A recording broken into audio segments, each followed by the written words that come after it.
Jadi harusnya menarik ya. Oke. Nah, saya sebagai dokter telinga, hidung, tenggorok, kepala dan leher ya. THT-KL. Banyak juga yang belum tahu kalau dokter THT itu ngurusin anak-anak dan bayi juga. Ya.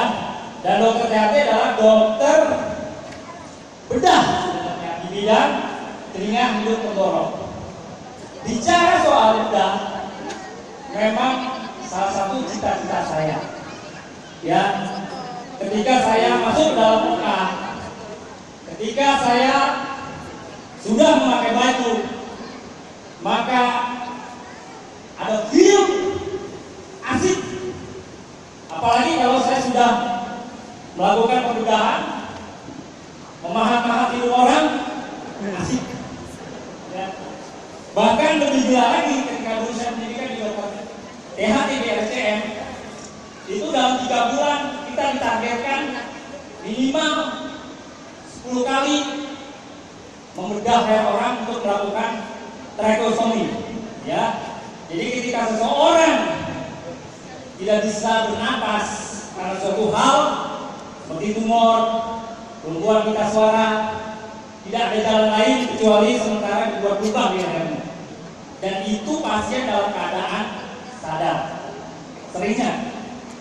Jadi terkadang begitu saya bedah, batuk, darahnya muncrat ke saya. Ya, jadi beda antara dokter THT dan pembunuh udara dingin, kadang sakit ya. Beda niatnya aja. Satu buat mengakhiri hidup orang, satu lagi menyelamatkan. Tepuk tangan dulu dong.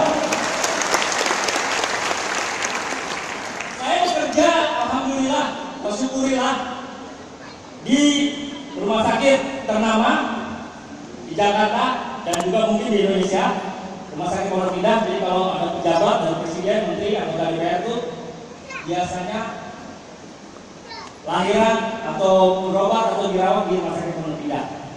Nah, saya bekerja di 2 rumah sakit, di Pondok Indah Pusat dan di Pondok Indah yang di Pura Indah. Nah, awal saya mengenal Kang Roter dan Kang Nasidin tentunya bukan dari rumah sakit, ya. Menariknya justru dari istri saya, ya, kebetulan pegawai negeri, ya. Tapi sekarang sudah mantan karena harus pensiun dini. Pensiun dini sekarang menjaga gawang, ya. Hari ini pun tidak hadir tapi sedang berkunjung ke pesantren di Karawang anak saya. Nah, memang banyak pertanyaan ke saya, Dok, kenapa sih sudah nyaman sebagai dokter, nama dapat, income dapat, sehat juga di rumah sakit, ya. Mungkin teman-teman juga banyak, kok mau-maunya jualan air atau jualan mesin atau dan sebagainya. Ya, ini memang pertanyaan yang menarik. Kenapa? Karena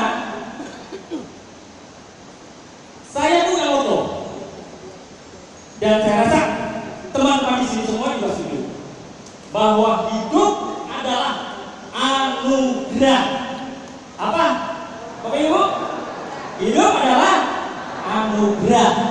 Maka sudah layaknya segalanya harus kita buat indah. Setuju gak ya? Setuju. Ya. Nah, pertanyaannya, bagaimana kita bisa merasakan hidup indah kalau kita tidak sehat? Ya. Bagaimana kita bisa merasakan hidup indah kalau kita tidak punya uang? Bagaimana kita bisa membuat hidup itu indah kalau kita tidak punya waktu? Nah, sebagai dokter spesialis THT, mungkin yang pertama saya bisa dapat, mungkin yang kedua saya bisa dapat, tetapi yang ketiga masalah waktu itu susah sekali. Umumnya semakin dokter terkenal, semakin banyak pasien, semakin tidak punya waktu, sehingga tidak punya waktu untuk mengurusi kesehatannya, tidak punya waktu untuk mengurusi keluarga, tidak punya waktu untuk belajar, apalagi yang lain-lainnya. Ya, slide. Oke. Ya. Nah, bicara tentang sehat. Sehat itu penting. Kenapa? Karena tidak ada keluhan belum tentu menunjukkan kita sehat dan terbebas dari masalah besar. Nah, ini gambar, saya nggak tahu dia. Ada pasien khusus catatan, ya kita semua tahu deh ya. Nah, saya ingin menunjukkan bahwa barisan polisi ini salah satunya adalah suami dari perawat saya yang gagah, yang tidak ada keluhan, datang ke saya ada keluhan, sedikit telinganya tidak enak. Apa yang terjadi? Ketika saya melakukan pemeriksaan dengan memakai alat endoskop seperti yang saya lakukan terhadap coach kita ini, maka di balik hidung atau di belakang hidungnya terdapat kanker yang sudah stadium 3. Jadi saya ingin menegaskan bahwa sehat itu mahal dan belum tentu kita tidak ada keluhan, tidak sehat, tidak ada keluhan bukan berarti kita terbebas dari masalah kesehatan. Nah, yang kedua, masalah uang. Uang ini penting. Banyak orang yang bilang, wah uang itu tidak baik, uang itu kotor, uang itu jahat. Itu uang adalah sejatinya hanya menunjukkan, mempertegas kembali siapa diri kita. Ketika ada uang, orang yang cenderung jahat akan tambah jahat. Ketika ada uang, orang yang cenderung baik akan bertambah baik. Iya, uang harus kita dapatkan. Untuk ibadah kita harus ada uang. Untuk menjaga kesehatan kita harus ada uang. Nah, menariknya ketika saya bergabung di dalam kamera mesin tim untuk menembus angka 100 juta, saya butuh waktu 22 tahun untuk berkarir di rumah sakit. Tetapi hanya butuh waktu 22 bulan, saya mendapatkan 100 juta itu. Bahkan akan terus naik terus. Karena jadi Bapak Ibu, Anda gak usah ragu. Kalau Camel Water adalah kendaraan yang tepat untuk mendapatkan kita sehat, untuk mendapatkan uang, dan untuk mendapatkan waktu. Saya sudah membuktikannya. Nah, yang ketiga, waktu. Nah, ini waktu adalah suatu hal yang penting.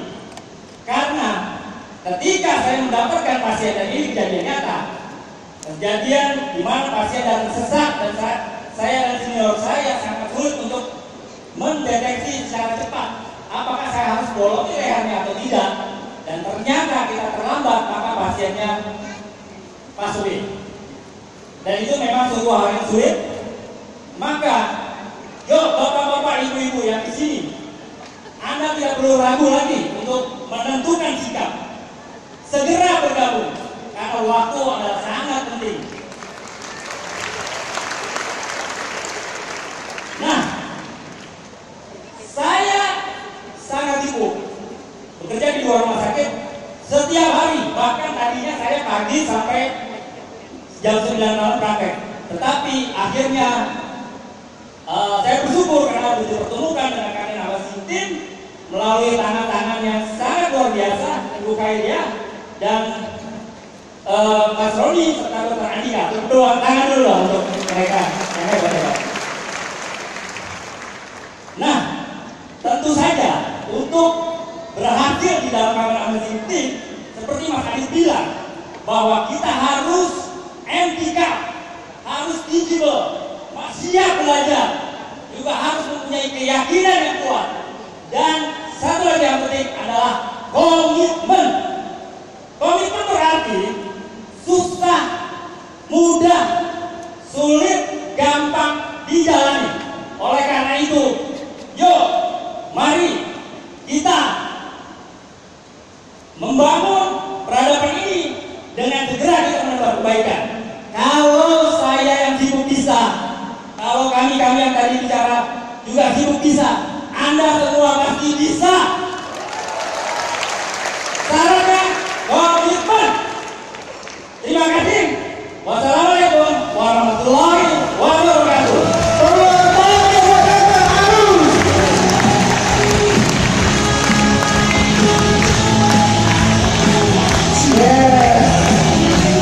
Baik, silahkan kembali. Saya salut dengan Anda yang terus berdiri. Percaya atau tidak, ini adalah sikap yang dibangun para siswi dari awal mereka bergabung. Ketika ada informasi apapun itu, ketika dia positif akan selalu semangat dan akhirnya siswi dan selalu sudah juga. Meskipun sibuk seperti Dr. Agus, sekali tentang buat Dr. Agus saya.